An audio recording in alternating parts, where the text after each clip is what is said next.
What's up, y'all? It's the Crazy Eight. And I'm EJ. And I'm T-Ace. And today we are going to be reviewing the new Spiderverse film, Across the Spider-Verse Part 1. I'm actually so glad you said that because I keep on getting messed up. I know like Spiderverse, Yeah. but like I don't know if it's like into or across. Yeah, I just say Spiderverse. It's easy. Spiderverse 1, 2.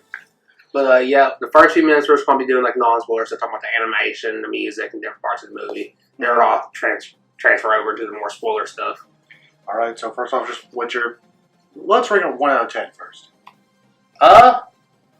Honestly, whenever we were watching it, I was saying that it could have been like my favorite. Mm-hmm. I'm probably gonna give it like a solid like 8.5, just purely due to the ending I'll talk about now. But yeah. Honestly, yeah, I'll probably give about either 9.5 or 9 for me. Mm-hmm. I feel like the animation definitely a 10. Oh god, the animation. There's, like you were talking about this, there's not a movie that looks like it. Not even the first Spider-Verse, I feel like. Not at all. The way they'll have so much going on to a point where it almost looks like a Renaissance painting in something. It does. And the animation is very just fluid, it's very fun.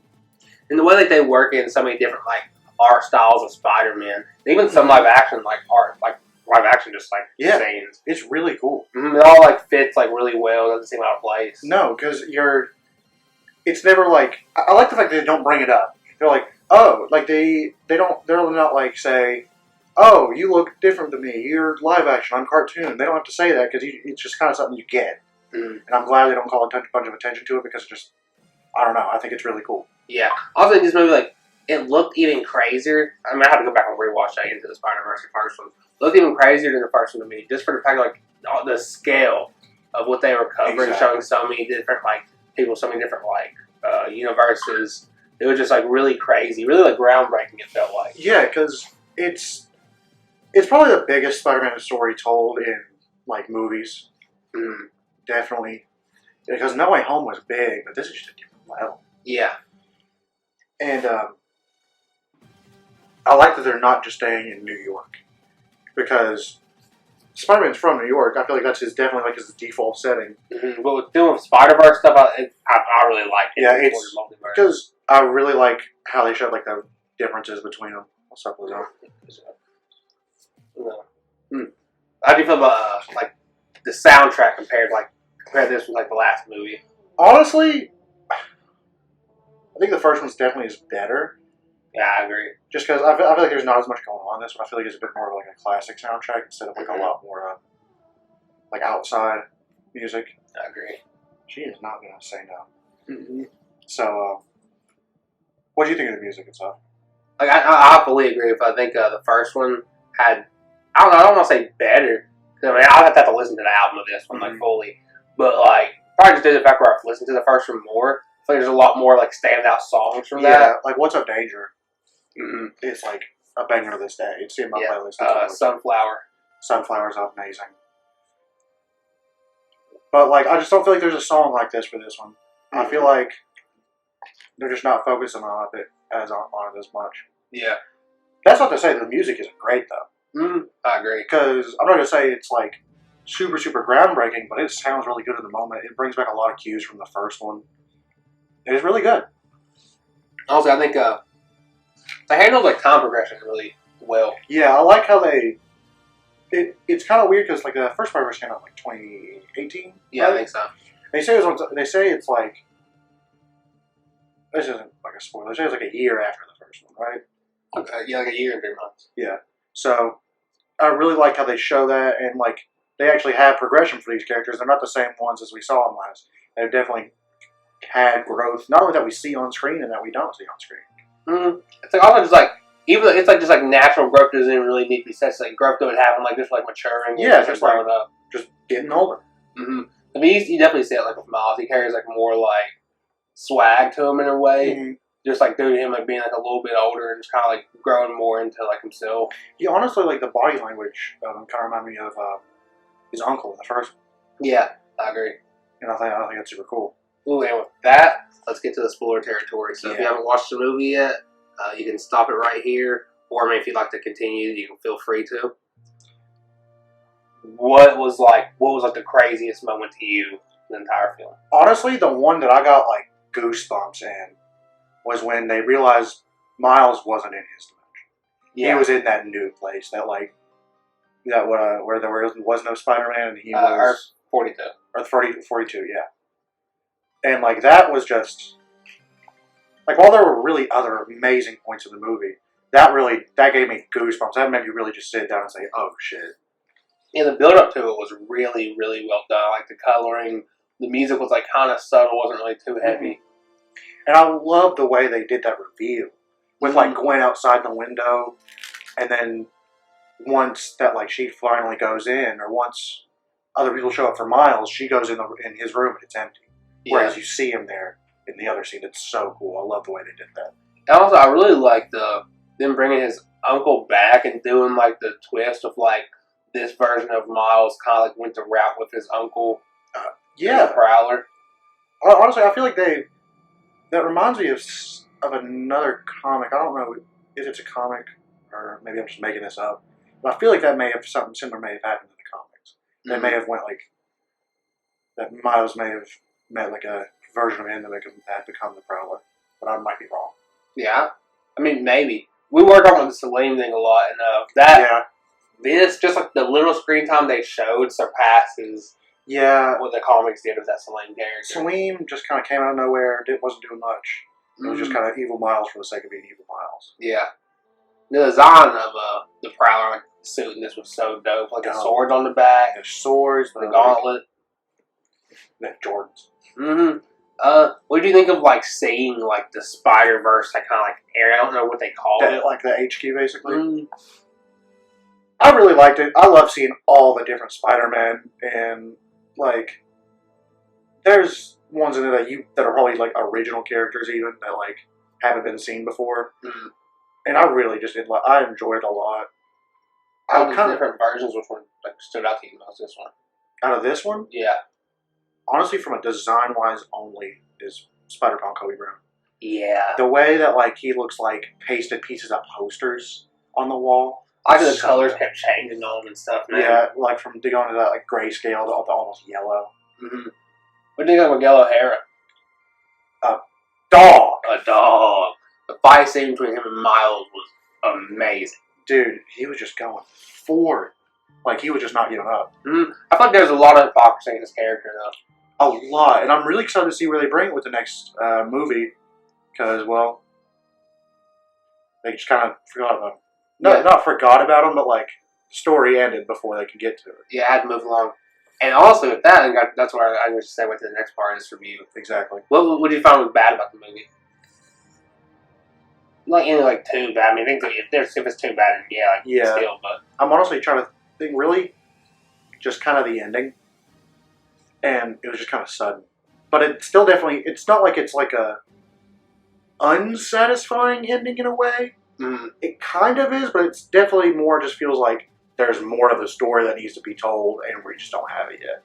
Yeah, I agree. Because like honestly, I feel like compared to, like, say, Infinity War and Endgame, like, that's another, like, big two-part, like, comic movie. It's like, there's a train going, and you can say at the end of Infinity War, the train kind of, like, takes a slight stop, passengers get off, some people will get on, then the Endgame picks up. Like a layover on a flight. I feel like this movie was just a sudden halt. It really feels like the ending to an episode of something, and then instead of, like, a movie. Yeah. Which is kind of cool. God, I don't want to wait a year. Yeah, I wish there would have been, like, they didn't have to. Obviously, they work all around everything at the end of it. But I wish there was like a little bit more finality to like the ending of this movie. Yeah, no, because it really is. It's just a cliffhanger. It just kind of says, "Halt, the movie's over." Which I mean, like, thank God, like it's coming out next year, like in March. Like have to wait a long time, but it's like still like wow, just wow. Because like it is almost kind of really unsatisfying to get no kind of like closure on any of that story. But at the same time, I can't be super mad at it because, like I said, we are going to see more of it.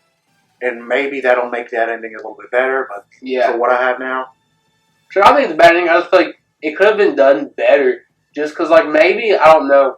It just seemed like Gwen and all of them pulling up. They really dragged the scene, I felt like, of Miles and Miles. They got, like, dragged to a horrible extent, but it's like he had his hand pressed to his face for a long time, I felt like. And, like, I guess you could say it's just like it was just the scenes cut between each other, but even then, it just feels like they showed Evil Miles or Prowler Miles, whatever. Yeah. And then that was it. They didn't really do anything with him. He was just, hey, we're an antagonist now. And then movie's over. Cut roll credits. And I'm wondering, like, how, that's another thing I wouldn't really say is like a critique against the movie, but like, it, depending on how they do the next movie, maybe. I wasn't really too sure who the main antagonist was. Yeah, it really feels like they're building up to like a lot of different ones. Yeah, I feel like it could be like that, what was his name? Well, it definitely is a Spot dude. Like, he definitely is like a huge antagonist. But then, like, Miguel O'Hara is also like a somewhat antagonist in this movie. Yeah, and the other Miles, like, obviously. Well, yeah. Well, like, shit, he didn't get introduced to the very end, so you couldn't really expect him. Yeah. But, yeah, I kind of agree. I do kind of like having that one central driving bad guy, but at the same time, like I said, this is not even a knock of it. It's still really interesting to see how this is going to go. It would only be a knock if, like, they just didn't stick the landing in the next No. If they just had too much going. If they Spider-Man 3 him. Yeah. You know? If they had too much on the plate. And also, I was saying this whenever we were watching the movie, Gwen and, like, Miles' parents were killing me the entire movie for the most part. I feel like Gwen's was better. I mean, yeah, but, like, hers is supposed to be better. Like, they were just killing me because, like, they're just, like, worried parents, the same way any worried parents in any superhero media kills me. But I can't really get too mad at them. But, like, Gwen, her plot wasn't unenjoyable in this movie. I did enjoy it. She just came across as so, like, stupid or just negligent at some point. You know what? Yeah, because, like, the whole thing is like, yeah, you couldn't visit Miles, but then you do. And then you just... You don't tell him anything. No, you just leave him confused, honestly hurt by you. And it's really just a dick move, frankly. And her talking to, like, Miles' parents at the end wasn't really needed. She kind of came out of nowhere. Yeah. It's like, I think it would have been kind of cool to have that, see her, like, actions, the effect that it had on Miles, and her kind of, like, that's the reason she kind of turns over to more of a good side. But that's not what happened. It was just, hey, Gwen and Miles' parents meet. They have a little conversation. It's a good conversation, but still. And, like, it seems even, like, more, like, odd to me just to the fact that, like, you get told, like, she had obviously a lot more explained to her and has been dealing with this, like, multiverse stuff for at least, like, a little bit. Like, say, maybe a few months up until this. And Miles just got thrown into it, made a mistake, but no one would fucking tell him what he actually did until he came up against scary-ass Miguel O'Hara. Yeah. Like, there was no, like, easing him into the news. They were just, like, you bring him there, you know they plan on letting his dad die, and you just knowing Miles for something you still think he'll be okay with that. Like, either you think he's going to be okay with it, or you're just going to be cool with him locked in a fucking cell. Yeah. It was odd too. Like, she didn't have many choices you can say, yeah. It's just like, I don't know. It was odd. Yeah, it's like, I don't know how else I would do it. Because, I mean, obviously I'm not a writer. I also find it odd that, like, none of the other Spider-Men really, like, opposed Miguel O'Hara in any because it is really weird. I'd like to see them kind of build up more on that in the next one, because it kind of felt like that worked, because Gwen had her own little kind of team. She had Spider-Bite, and no, like, Spider-Bite, the kind of like hologram girl, she, like, didn't turn off the thing when she could have, but that's it. Yeah, but, like, you also had, like, hundreds chasing them down, like, at the just a word. It was kind of weird to see most, if not all of them, just be especially, like, seeing, like, ones that, like, me myself personally, I'm very attached to, like, Spectacular Spider-Man just, like, fully going into that seems a little bit out of character for him. Same with Insomniac Spider-Man that was there. It's like, he literally had honestly kind of similar thing. He was either let New York die because of the virus thing, or gave Aunt May the cure. And he had a very similar thing, almost to feel like what Miles went through. Not exactly, but somewhat similar way. Yeah, and for him to just be completely on that, I don't know. I feel like he should there should have at least been a couple more facets to it. I agree. Well, I'd still say amazing movie. Yeah, still, my rating is still 9.5/9.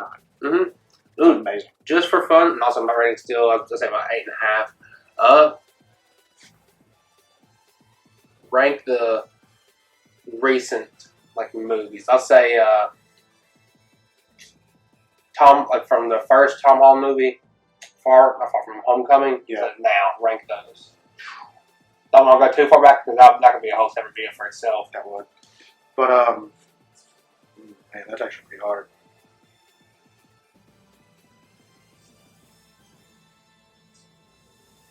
Honestly, it's gonna sound weird. It's damn near the order of release. Homecoming, Far From Home, No Way Home, Into the Spider-Verse, Across the Spider-Verse. Really? Yeah. So I'll probably swap No Way Home and Into the Spider-Verse. Mm-hmm. I do really like Into the Spider-Verse. But man, there was just something about seeing the combination of like That all three was- of like the live action Spider-Man together. Yeah. It really is just... Probably the Spider-Verse had its own way of doing that. Yeah, honestly, you can do it a lot easier, so it was a lot more unforeseen. Literally, I feel like the only thing that puts Into the Spider-Verse over No Way Home is just the visuals. Yeah. Because I feel like both the stories are pretty good. Mm-hmm. And the visuals for Spider-Verse have just stuck with me so well. Alright, guys. Alrighty, boys. Hope you all enjoyed the video. Like and Yeah. subscribe. Tell us what y'all thought in the comments. Peace. Check out the TikTok. Rock bottle on the track, boy.